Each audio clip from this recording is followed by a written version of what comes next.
Magandang araw, this is John Edward Sumono, HIV counselor and a volunteer from Gentleman Bicol for ASRHR Incorporated. We have our community center here in Naga City, which is the Balay Cáceres, open weekdays 9 to 6 p.m. and also we are catering people na gusto magpa-schedule for screening. So our community center is located at the back of Naga Central 1, Naga City Central 1, beside Mormon's Church and the building of Libest, Unit 7 to 8, Werner Jacob and Campus 2. Free and confidential HIV screening, and also nag-distribute din kami ng PrEP for first enrollment, those who are willing or interested to know what is PrEP or the pre-exposure prophylaxis. You are welcome to visit us and pwede po kayo maka-avail dito ng HIV screening ng libre. Daan natin, knowing our HIV status is not the thing that na kailangan nating katakutan. It's the thing na kailangan nating malaman to know kung paano tayo or paano magiging actions natin pagdating sa mga bagay-bagay, especially sa ating mga sexual health. And here, we don't judge you. We're not trained to judge people na gustong malaman kung anong status nila. No need to fear, no need to be afraid na malaman ng ibang tao or makita ng ibang tao na naandito tayo sa community center, because it's for your own good.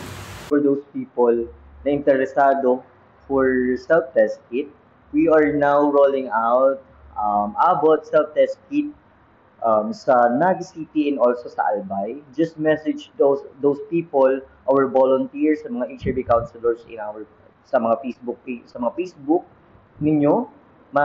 Marami po kayong makikita post, and also you can also message on our Facebook page, Gentleman Bicol for SRHR.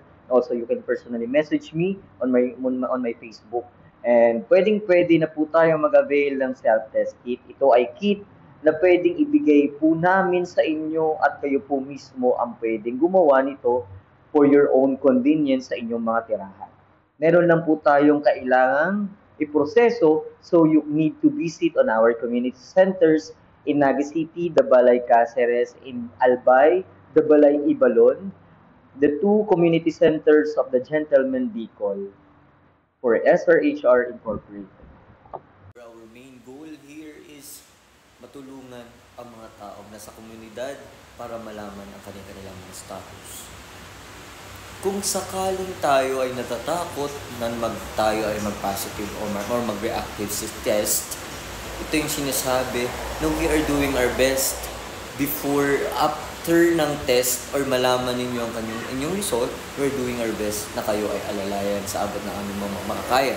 Hindi namin papabayaan ang mga taong nagre-reactive or nagpa-positive to understand what are the things ahead of them.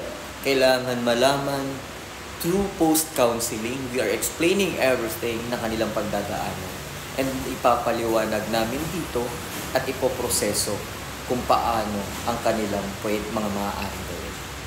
Kung pre-counseling, we are doing it before test. We are explaining everything kung ano yung mga nararapat gawin pagdating sa usaping pakikipagtali. Ito yung mga bagay-bagay na dapat natin gawin, mga protocol, mga standards na dapat natin sundin, like we are always said, we need to protect ourselves. No? Kailan nga ba nararapat magpa-test? Lahat ng tao, we don't need to discriminate people. No? We are advocating na hindi tayo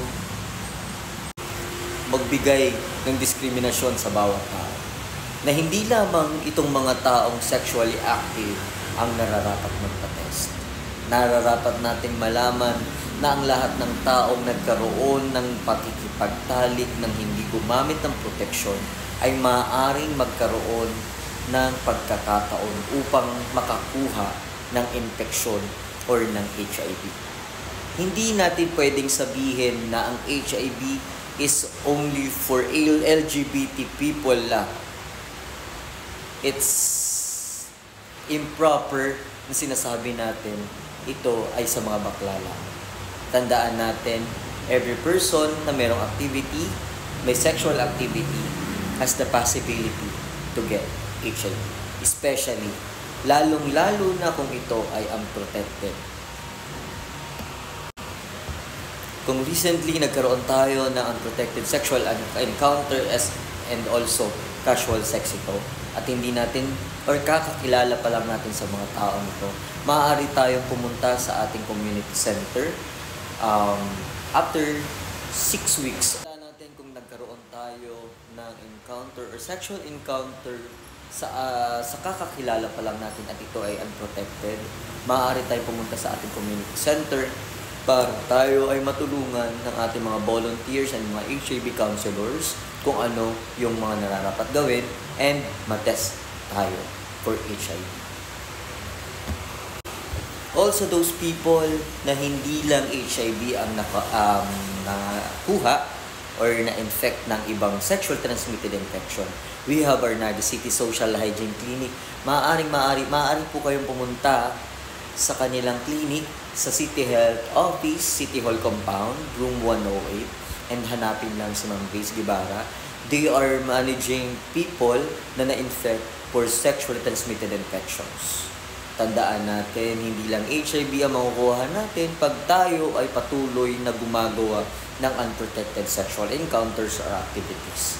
Marami tayong klase ng mga sexual transmitted infections na ginagaya ng tawag dati. Ito ay sexual transmitted diseases or STD. Let's normalize testing and let's normalize sexual health. Pag pinag-uusapan ng sexual health, wala tayong dapat ikahiya dahil ito ay parte ng ating kalusugan. Hindi lamang nararapat na dapat nating iniisip ang mental health, physical health, spiritual health, ang ating sexual health ay importante rin dahil ito ay parte ng ating pagkatao. Tandaan natin na ang ating mga kabataan ay nararapat ng maturuan pagdating sa mga ganitong bagay. Dahil as early as 13, as early as 12 years old, they know the activity. They are curious. Those children na curious at ngunit nagagabayan natin ng maayos, maaari silang matuto ng mga kanilang nararapat gawin. As parents, we are the first teachers of our children. Tandaan natin na ang pagtuturo sa ating mga anak ay hindi lamang dapat sa academic lamang na tatapos. Meron din tayong pagtuturo kung ano ang realidad ng buhay at ang realidad ng buhay ay sila ay magkakaroon ng sexual activity. Ang pagkakaroon ng sexual activity ay yung nangarap-rapat na may kaakibat na responsibilidad. Responsibilidad na gawin ito ng tama at maayos, gawin ito ng may pag-iingat at responsable. Again, this is Edward Zamora, HIV counselor from Gentleman Bicol SRHR Incorporated, a volunteer in Balay Cáceres Community Center in Naga City. Maraming salamat and good day.